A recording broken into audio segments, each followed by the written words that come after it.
Elementor on väga mugav tööriist, mida kasutada lehe ehitamisel ja seal muudatuste tegemisel, aga ma olen täheldanud, et väga paljudel inimestel on probleem või raske aru saada alguses, et kuidas see täpsemalt töötab, et ei osata valida õigeid elemente ega seeläbi siis ka teha nii-öelda õiget paigutust nendele elementidele.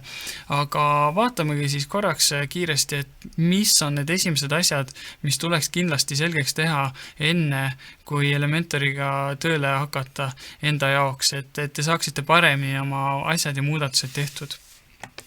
Aga siin on mul üks Elementoriga lihtne lehekülg ja siit ülevalt panen kohe, et Edit with Elementor, see on avaleht ja teeme siin siis mõned muudatused.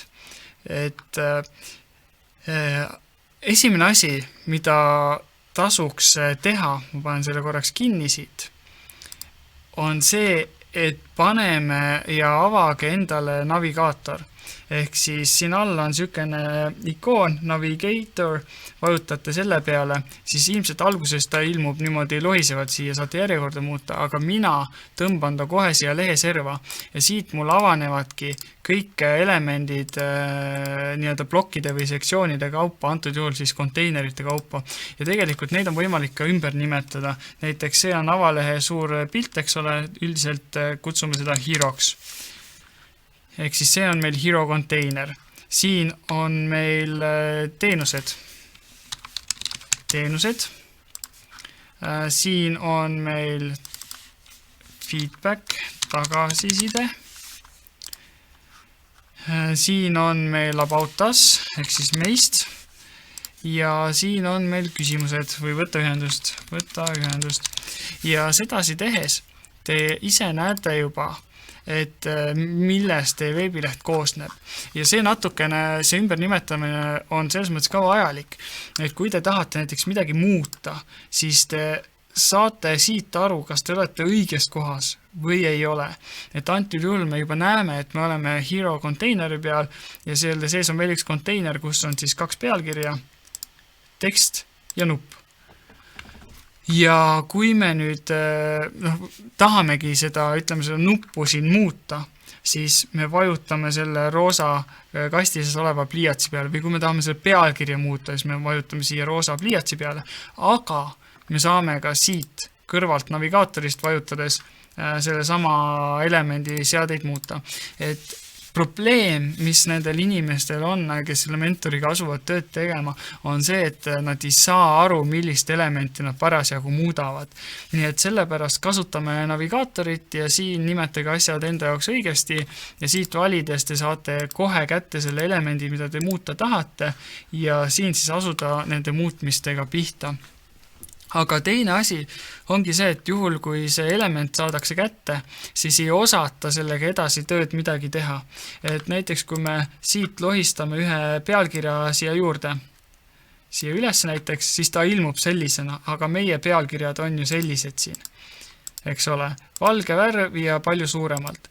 Et nüüd on 2 varianti, kuidas seda muuta samasuguseks, et Elementori puhul on väga hea võimalus on kopeerida näiteks kujundust. Ehk siis me aktiveerime selle nii-öelda pealkirja või asja, mida me kopeerida soovime, parem klõps. Siit on võimalik muidugi kohe duplicate panna, tekitada samasugune, nimetada lihtsalt tekst ümber, aga meil on võimalus ka panna nii-öelda selle pealt copy ja selle elemendi peale vajutades paste style ja ta võtab selle elemendi stiili ja kleebib sinna kohe. Et väga lihtne asi. Aga kui me tahame, ma korraks panen tagasi, aga kui me tahame ise käsitsi seda muuta, siis kindlasti tuleb vaadata, et see, mida me muutma hakkame, on ka valitud. Näiteks juhtub väga tihti niimoodi, et me oleme konteineri peal, aga tahame pealkirja muutma ja siis me oleme siin ja otsime ja me ei leia seda. Et valige õige element, mida te muuta tahate, vaadake, et see roosakas kast oleks ümber. Ja kõik elementidega muudatused, mida saab stiilis teha, värvus, suurus, kuju ja nii edasi, need asuvad sellises kohas nagu style, ehk siis style tabist. Ja siit meil on võimalik ka typograafi, võimalik siis muuta fondi suurust, panna ta boldi näiteks, ja teha muid asju, näiteks panna ta itaalikusse ja nii edasi. meil on võimalus ka siit värvi muuta, nii et paneme ka siis valget värvi. Ja joondus keskele või paneme hoopis sinna serva. Et ühesõnaga vaadake, millise elemendi peal te olete enne, kui te hakkate muudatusi tegema. Segadus tekib ka nende konteinerite ja kastidega, et teeme siis siia juurde korraks ühe kasti, et Flexbox on selline lihtsam variant, et mida saab siis kasutada. Ütleme, kui me tahaksime teha sellist asja, et meil elemendid asuvad kõrvuti, siis me valime sellise Flexboxi, mis nool näitab kõrvale, ehk siis nüüd, kui me lohistame siia uusi elemente, näiteks pilte, paneme mingi pildi ka siia ja teeme selle suuruse väikseks ja me tahame veel ühte pilti siia lisada, siis siia kasti see pilt ilmub kõrvale. Nii nagu me märkisime, see pilt ilmub siia kõrvale, sest me märkisime, et ta ilmub nool kõrvale. Aga ütleme nüüd, et me ei taha, et need elemendid oleks üksteise kõrval, siis meil on võimalik need panna ka üheteise alla näiteks. Ja vaadake jälle, et teil oleks õige konteiner valitud, ehk siis konteiner, roosa kast ümber ja siit me määrame, et ta näitab hoopis alla ja voila, need elemendid lähevad hoopis üheteise alla. Nii et kõige olulisem asi ongi aru saada, et te oleksite õige elemendi peal, mida te muuta tahate ja kõik siis ütleme, mis puudutab kuju, värvust ja suurust käivad stiili alt ja sisu ja nende paigutus käib siis selle ülemise konteineri enda pealt. Üks asi, mida ma veel võib-olla tahaksin öelda, on see, et tutvuge elementidega. Ehk siis vaadake, millised need elemendid on saadaval, et pro asjad pange kohe eest ära ja vaadake, et mis teil saadaval on.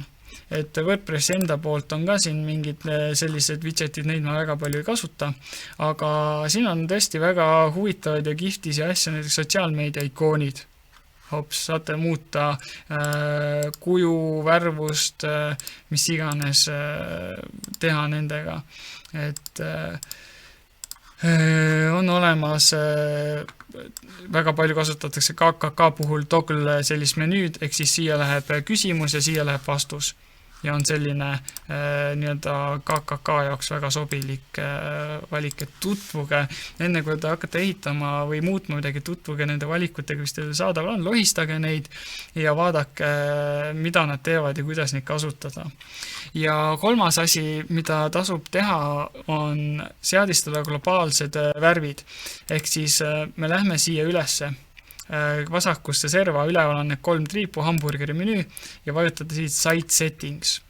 Ja siit me nüüd asume seadistama globaalseid värve, et mida need globaalsed värvid võimaldavad teha ja fondid ja typograafia ja nupud on see, et me seadistame põhimõtteliselt ära globaalsed elemendid ja kui me neid pärast edaspidi kasutame, nad tulevad igal pool ühtemoodi.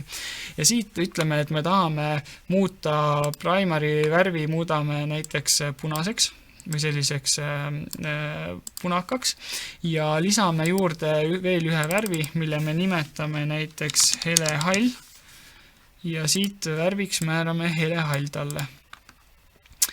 Salvestame, me lisasime 2 globaalset värvi ja kuidas me nüüd neid näeme, on see, et kui te tahate mingile elemendile anda, võtame selle pealkirja siin, mingisuguse globaalse värvi või asja, siis näete siin maakera märgi peal on kõik globaalsed värvid ja näete, siin on teema poolt sisse tulnud värvid, aga on ka meie hele all, mis me ise lisasime ja on ka primary, mille me muutsime punaseks, siis mäletate, oli ennem sinine.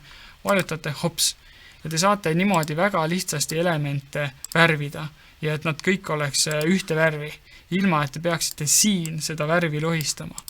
Ja sama saab teha nuppudega, sama saab teha siis ka teksti stiiliga, ehk siis fondiga, nupud, et väga kasulik asi, et vaadake ka sinna ja proovige sealt enda jaoks välja mõelda siis mida ja kuidas asi võiks välja näha, et kui mina veebilehte ehitan, siis see on esimene asi, mida ma teen.